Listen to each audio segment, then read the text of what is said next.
함께 보실 하나님 말씀은 히브리서 11장 13절에서 26절까지 말씀입니다. 신약성경 365페이지 전후로 있습니다. 히브리서 11장 13절에서 26절까지의 말씀을 드라마 바이블로 봉독하겠습니다.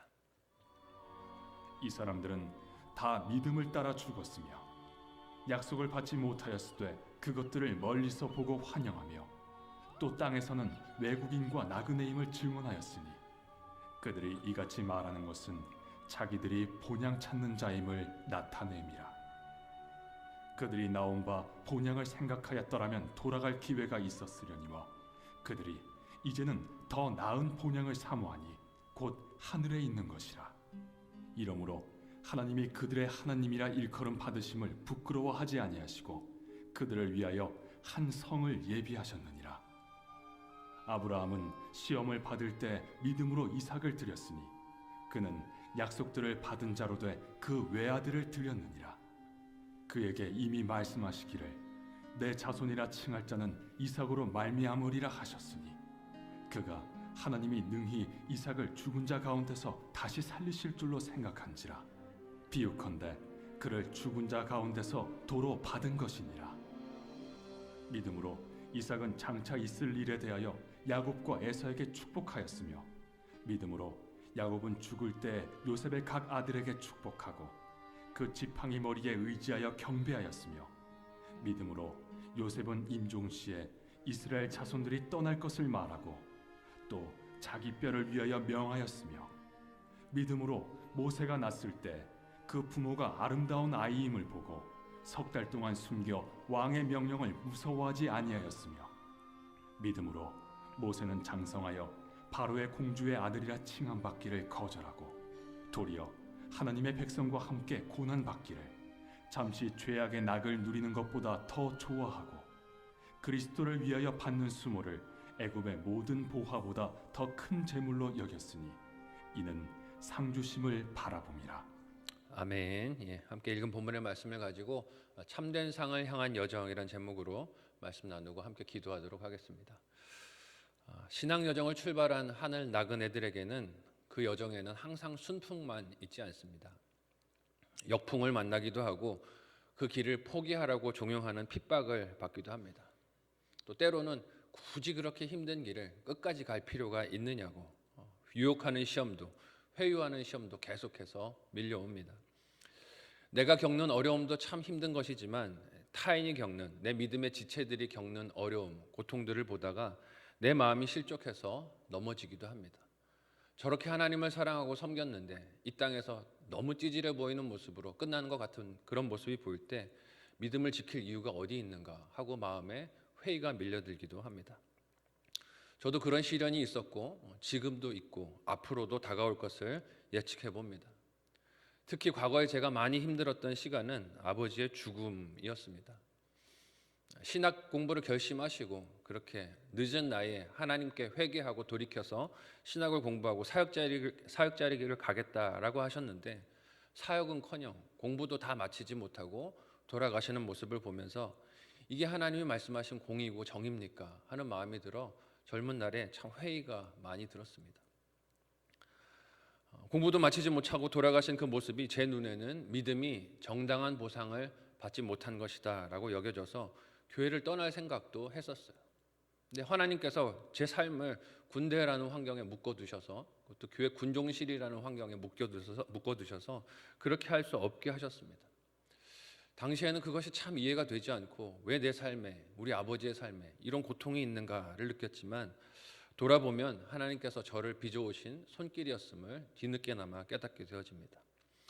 히브리서를 수신했던 교인들도 이와 비슷한 고민들, 어려움들이 많이 있었을 것입니다.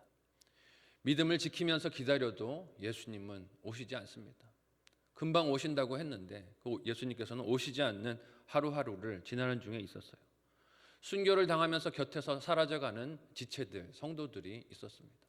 믿음을 지키고 있었음에도 불구하고 계속해서 고난과 핍박을 받는 상황들은 변하지 않았어요. 그리고 과거의 삶과 전통으로 돌아오라고 손짓하는 동족인 유대인들도 있었습니다.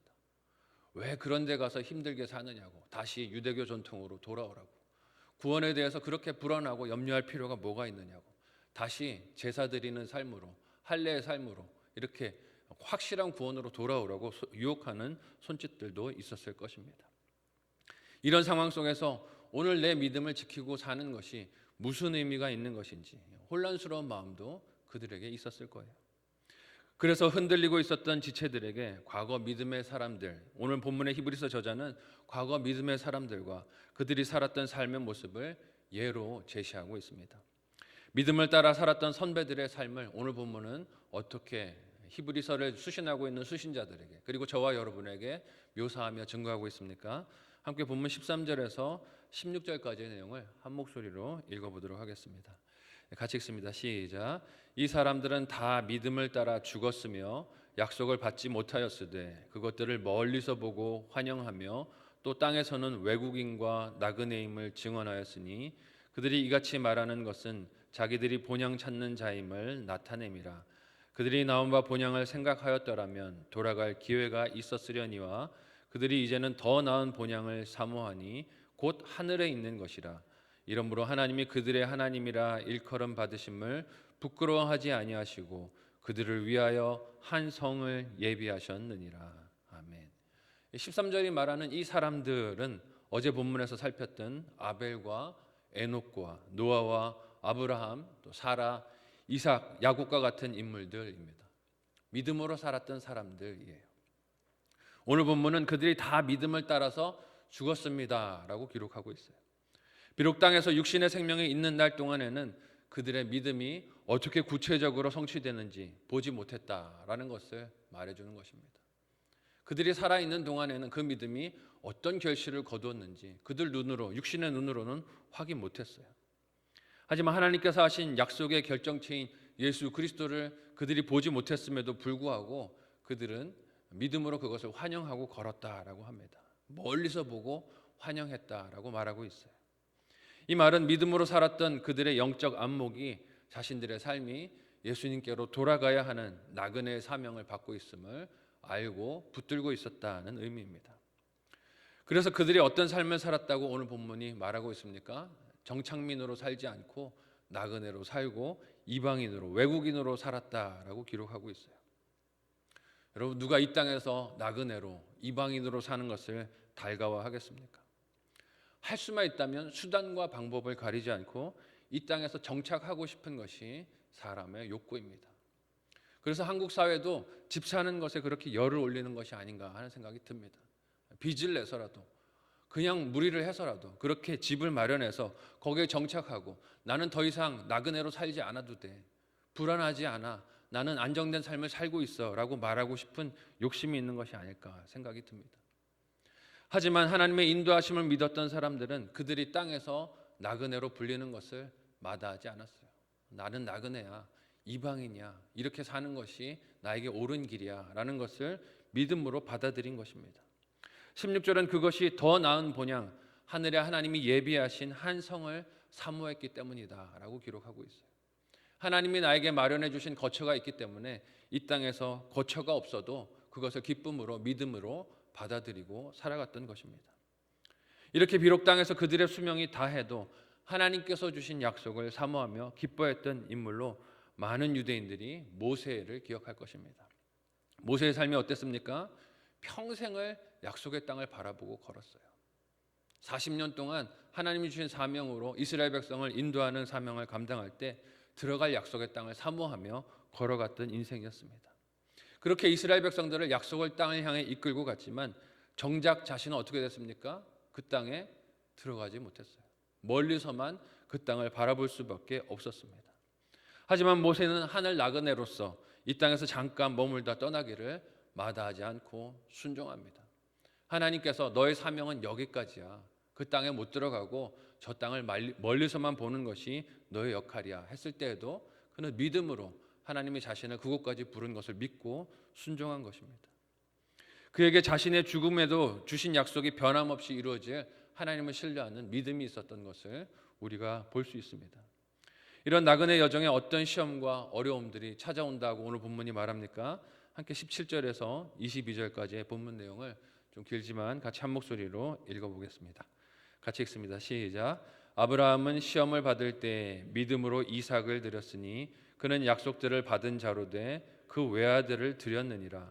그에게 이미 말씀하시기를 내 자손이라 칭할 자는 이삭으로 말미암으리라 하셨으니 그가 하나님이 능히 이삭을 죽은 자 가운데서 다시 살리실 줄로 생각한지라. 비유컨대 그를 죽은 자 가운데서 도로 받은 것이니라. 믿음으로 이삭은 장차 있을 일에 대하여 야곱과 에서에게 축복하였으며 믿음으로 야곱은 죽을 때에 요셉의 각 아들에게 축복하고 그 지팡이 머리에 의지하여 경배하였으며 믿음으로 요셉은 임종시에 이스라엘 자손들이 떠날 것을 말하고 또 자기 뼈를 위하여 명하였으며. 아멘. 믿음의 테스트들이 등장하고 있죠. 아브라함이 그의 믿음을 테스트 받았던 이야기가 다시 오늘 본문에 등장합니다. 그 시험은 아브라함이 약속을 따라 받았던 아들 이삭을 통한 것이었습니다. 이삭이 누굽니까? 사라가 나이 많아서 잉태를 기대할 수 없었을 때 하나님께서 약속대로 주신 기적의 아들이었습니다. 그런데 이렇게 기적으로 주신 아들을 하나님이 번제로 바치라고 하셨어요. 믿을 수 없는 명령이죠. 믿을 수 없는 하나님의 말씀입니다. 그러나 아브라함은 이 시험을 받을 때 오늘 말씀을 보니 믿음으로 이삭을 드렸습니다 라고 기록하고 있어요. 무엇을 믿은 것입니까? 이삭이 비록 불에 타서 재가 되어버린다 해도 하나님께서 그 아들을 재 가운데서도 다시 살리실 줄을 믿었다라고 오늘 본문이 말하고 있어요. 방법은 알 수 없지만, 하나님이 어떻게 일하실지 방법은 알 수 없지만 하나님께서 맺으신 약속에 신실하시기에 그 진리 하나만을 아브라함이 붙든 것입니다.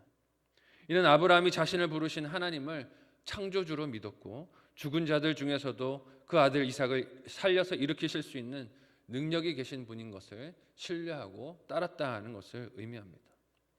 또한 이어지는 본문에서 등장하는 이삭과 야곱도 어떻습니까? 아들들에게 유언을 남기는데 자기 말을 남기는 게 아니에요. 하나님께서 자기에게 맡기신 말로 아들들에게 유언을 남기며 그들을 축복했습니다. 이것이 그들과 동행하신 하나님에 대한 믿음의 증거들이 되었던 것입니다. 인간은 인간적인 눈으로 볼 때 이 땅에 온갖 화려하고 부와 권력을 다 가진 것 같았던 요셉도 어땠습니까? 그의 임종 때 이스라엘 백성들이 떠나서 애굽을 떠나가게 될 텐데 내 뼈를 여기다 남겨두지 말고 가지고 가라고 유언을 했어요. 그가 화려하게 살았던 애굽 아닙니까? 그 땅에서의 삶이 만족스럽고 좋았다면 거기 그냥 묻혀 있는 것을 그도 원했을 것입니다. 하지만 요셉은 어땠어요? 아니라는 거죠. 내 본향은 여기가 아니라는 것을 그는 늘 잊지 않고 살았던 인물임을 우리에게 믿음으로 말해주고 있는 것입니다. 모두가 다 그들이 믿음을 따라 살아갔던 증거들로 나타난 현상들입니다. 정착할 수도 있고 안주할 수도 있는 자리와 기회를 모두 다 마다하고 나그네로 사는 삶을 그렇게 수용했던 것입니다. 이어지는 본문에서 등장하는 믿음의 특징 어떻습니까? 함께 23절에서 마지막 26절까지의 말씀을 한 목소리로 읽어보도록 하겠습니다. 같이 읽습니다. 시작.